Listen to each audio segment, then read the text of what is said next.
Jeffrey, to go a little bit more. When we talk about social capital, community bonds, support networks, trust, why is that especially? Can you explain how that plays out in alleviating poverty for those who are not as familiar, and improving inclusion of marginalized groups? And then what are the benefits to wider society of bringing those groups in and fostering interactions? That's a great question. I think, personally myself, I've walked a very wrong path as a young youth, disillusioned as a minority, not given equal opportunities. And I've seen generation-wise it's still happening. And what we've done is taken a great example of, for example, Chungking Mansions. I'm just going to show you some slides. What we do is we bring people to connect and understand and have dialogue. I think people have such misconceptions of ethnic minorities in Hong Kong, misconceptions of Chungking Mansions. And what we do is we bring them in, have these dialogues, and you can see immediate change in the last 2 years.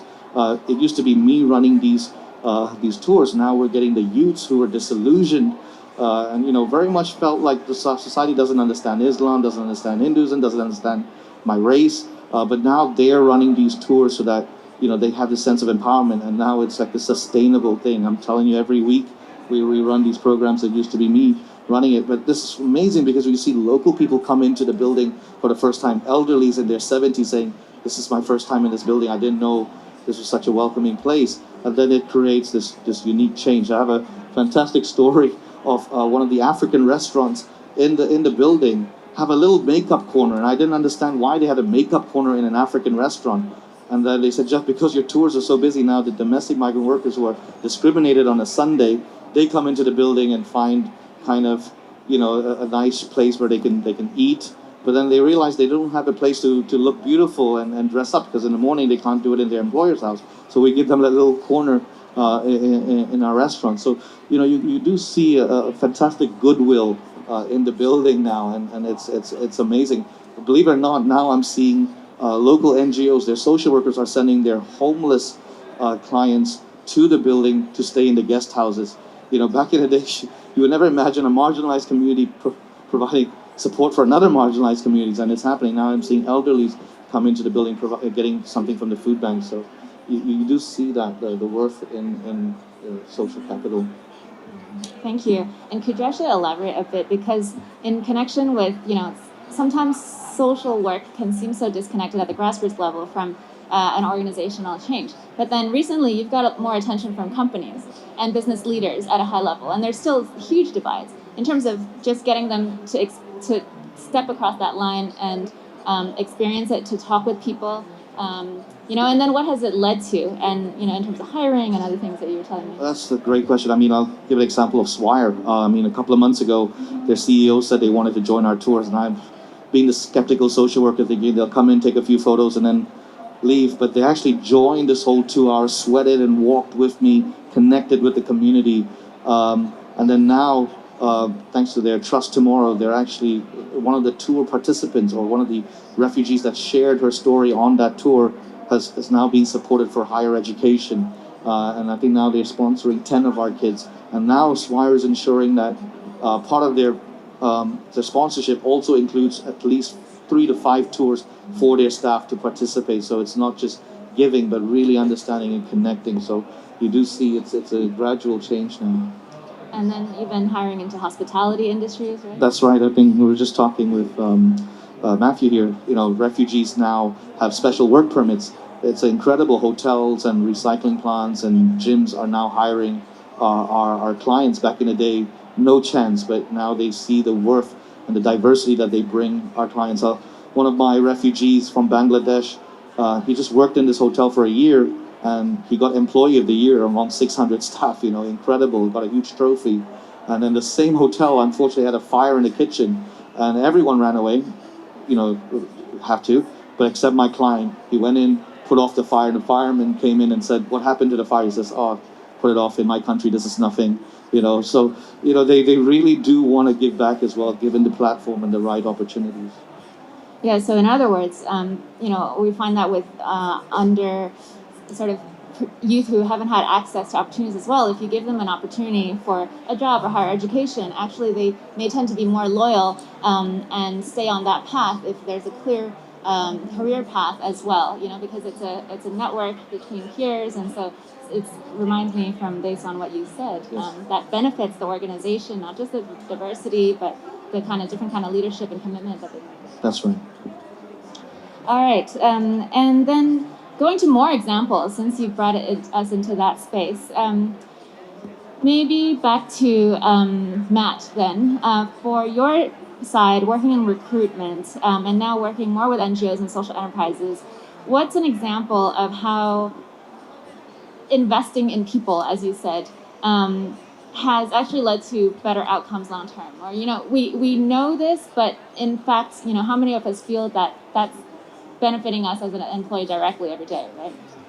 I think that's the most sort of difficult thing for organizations to identify. And I've talked to a lot of big corporates, some of those that are running big diversity programs. So if you look at what Manulife are doing right now, what HSBC is doing, it's a significant investment. But if you actually ask them to share what the commercial outputs or impact of that are, they don't. I think that for two reasons. One, it's complex and it's hard to create a distinct linkage between the two.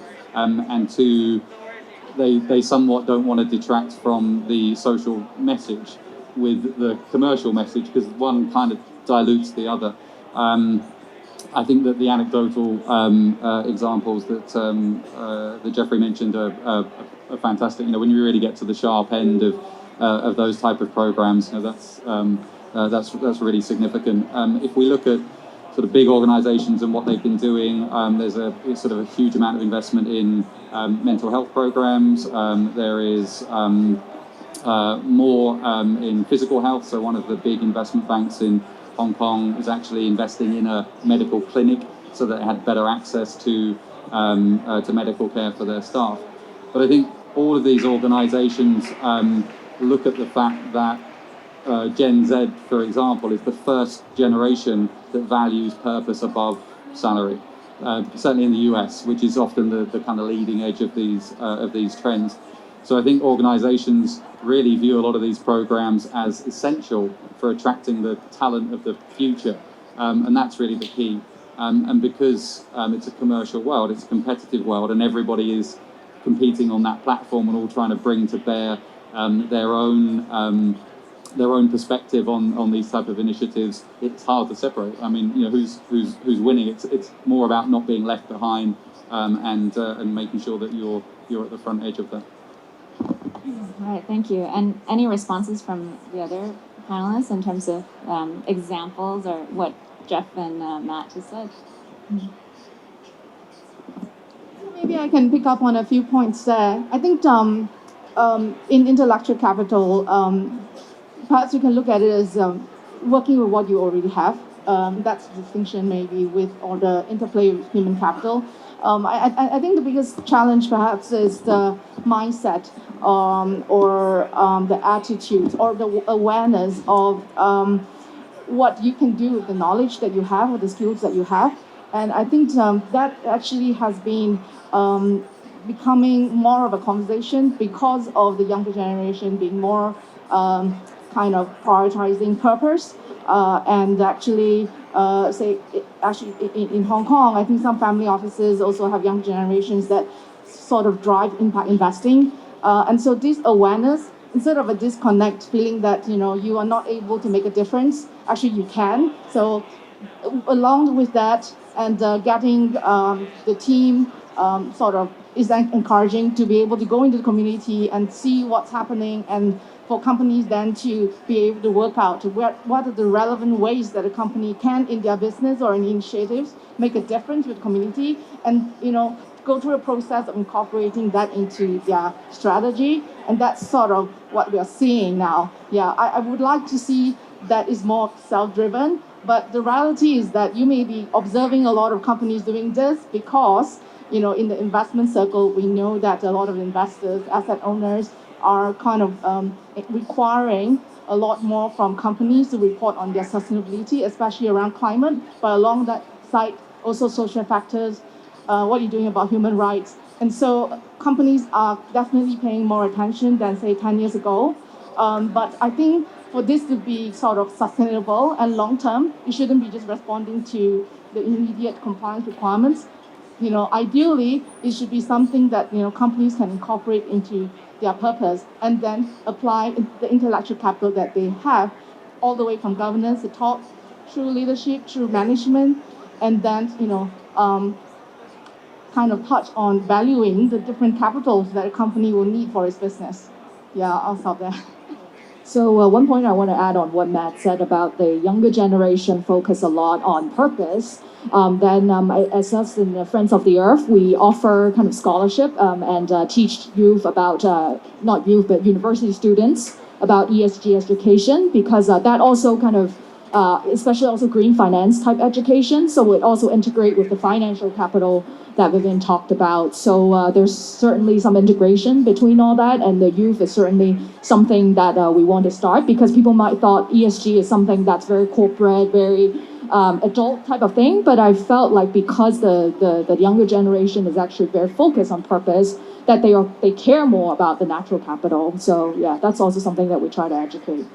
Yeah, and if I may pick up, because I think there's a need for upskilling, because I think you start with the awareness and the understanding that yes, you can make a difference, but I think there's a process to kind of get the tools, and as I think Matthew was saying, in terms of training, and also how companies are finding it challenging to report.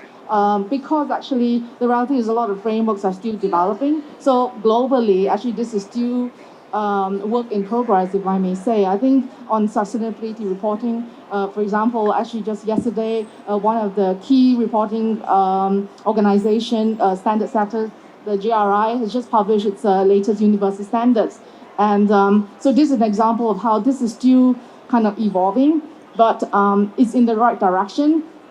But there's a lot of training required and capacity and knowledge building there.